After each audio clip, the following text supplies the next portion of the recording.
champion of a bicycle race that was unreal. And in the end of his career, it is discovered that he cheated. He didn't compete by the rules. All of those accolades, all of those trophies and the things he did, even the things that he competed in when he kept the rules, are no good. Without rules, there is no game to play. It would be total chaos. God has set His rules to us through His Son. He has given us the greatest rule book to live by. And there's nothing in here that we cannot use in correspondence with following God's rules.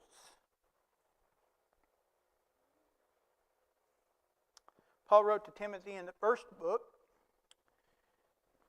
"Now the purpose of the commandments is love from a pure heart, from a good conscience, and from a sincere faith." Those three aspects of God in His rules is loving with a pure heart. Love without seeking love back. Living by a clear conscience, meaning that the things that you do and the way that you live your life or compete in this life does not keep you from sleeping. Your conscience is not disturbed. And a sincere faith, meaning your faith is so real, so sincere that it cannot be missed by other people.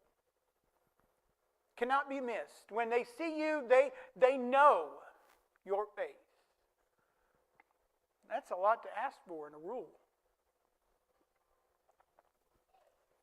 In 2:22 of the second letter to Timothy, Paul gives him another thing that we need to be aware of, that we are to keep the rules. "Flee from your youthful lusts, but pursue righteousness, faith, love, and peace."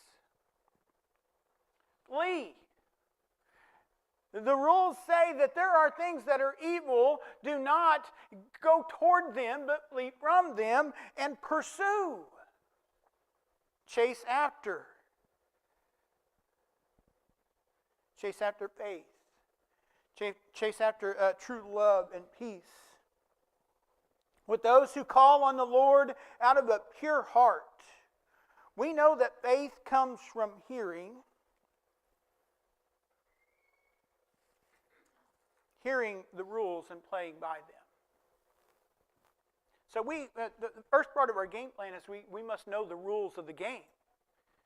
And the rules of the game for a Christian are what? That we love God with all our heart, soul, mind, and strength. And the second is to love your neighbor as yourself. That's a pretty big rule.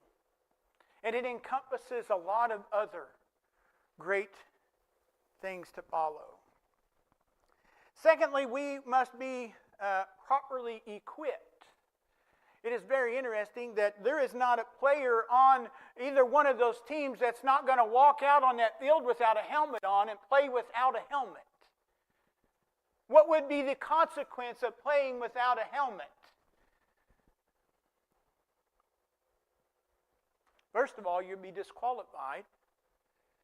In fact, there are rules that they are not even allowed to take their helmet off in certain times without reasonable circumstances. There must be an equipping of ourselves, and I think this is where we maybe forget our game plan. Maybe we